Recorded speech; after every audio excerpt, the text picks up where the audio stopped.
नमस्कार, आप देख रहे हैं न्यूज़ यापा। मैं उज्ज्वल शर्मा आपके साथ। राजस्थान की कांग्रेस सरकार अब असंतुष्ट नेताओं को राजनीतिक नियुक्तियां देकर संतुष्ट करने में लगी हुई है। साथ ही असंतुष्ट खेमों को भी अब इसके ज़रिए संतुष्ट किया जा रहा है। दरअसल राजस्थान सरकार ने कल राजनीतिक नियुक्तियों की सौगात दी।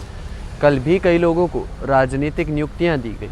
इनमें कुछ लोगों को चेयरमैन बनाया गया तो कुछ लोगों को सदस्य बनाया गया। हालांकि इसमें पायलट खेमे का दबदबा देखने को मिला, लेकिन कई सीनियर नेताओं को सदस्य जैसे पद देकर उनकी अनदेखी की गई है।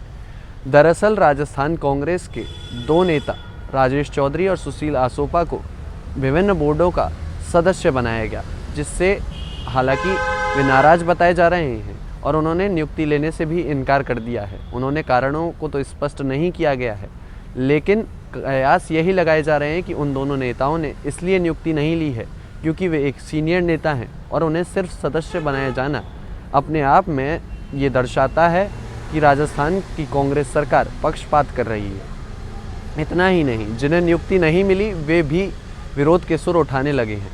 उनका कहना है कि मुख्यमंत्री अशोक गहलोत राजस्थान कांग्रेस को बर्बाद कर रहे हैं। हालांकि इन राजनीतिक नियुक्तियों को जिस तरह से साधने की कोशिश नेताओं को की गई इनके ज़रिए, वो भले ही नेता साध नहीं पाए हों, लेकिन इन राजनीतिक नियुक्तियों के ज़रिए ये संदेश दिया जा रहा है कि आगे भी बड़ी सियासी नियुक्तियां राजस्थान में देखने को मिल सकती हैं। साथ ही कुछ दिनों में मंत्रिमंडल विस्तार भी देखने को मिल सकता है।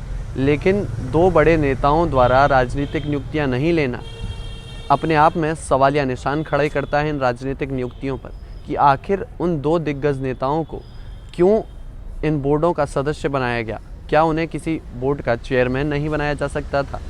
इसलिए ये सवाल अपने आप में खड़ा होता है कि मुख्यमंत्री अशोक गहलोत क्या पायलट खेमे के साथ पक्षपात कर रहे हैं, क्योंकि ये दोनों नेता पायलट खेमे से माने जाते हैं और इनका पायलट खेमे से होना अब इनके समर्थकों का कहना है कि इनका पायलट खेमे से होना इनके लिए दिक्कत परेशानी सामने खड़ा कर रहा है, क्योंकि जिस तरह से इनको सदस्य बनाया गया इनकी सीनियरिटी के मुताबिक वो काफ़ी छोटे पद हैं।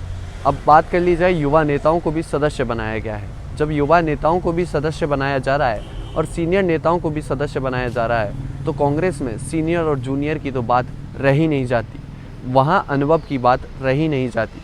मुख्यमंत्री अशोक गहलोत द्वारा ये जो राजनीतिक नियुक्तियाँ की गई हैं अब वो सवालिया निशान के घेरे में खड़ी हो गई हैं, क्योंकि पायलट खेमा ही नहीं, गहलोत खेमा भी अब इनके खिलाफ खुलकर बोलने लगा है और अपनी बात प्रमुखता से मुख्यमंत्री अशोक गहलोत के सामने रखने लगा है। और यहाँ तक की बात गहलोत खेमे से सामने आई है कि मुख्यमंत्री अशोक गहलोत कांग्रेस पार्टी को ख़त्म करने का काम कर रहे हैं। वे ऐसे लोगों को नियुक्तियाँ दे रहे हैं जो घर बैठे हैं, जिन्होंने कांग्रेस के लिए कोई काम नहीं किया। आखिर ऐसे में इन राजनीतिक नियुक्तियों पर सवाल खड़े होना अपने आप में एक बड़ा मुद्दा हो जाता है। अब देखना दिलचस्प होगा कि मुख्यमंत्री अशोक गहलोत का इस पर क्या रुख रहने वाला है।